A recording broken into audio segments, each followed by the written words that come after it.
Я всегда обращаю внимание на то, когда во время самых разных разговоров у меня вдруг начинается кашель, или немного осипнет голос, или я поперхнулась. Какие мои были выводы, когда я стала исследовать эту свою особенность? Когда мне надо подумать о том, я реально вот сейчас должна сказать что-то весьма неприятное для моего партнера по диалогу, например.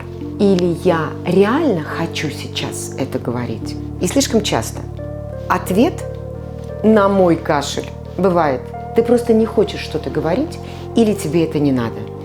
И организм это чувствует. Совершенно серьезно вам говорю.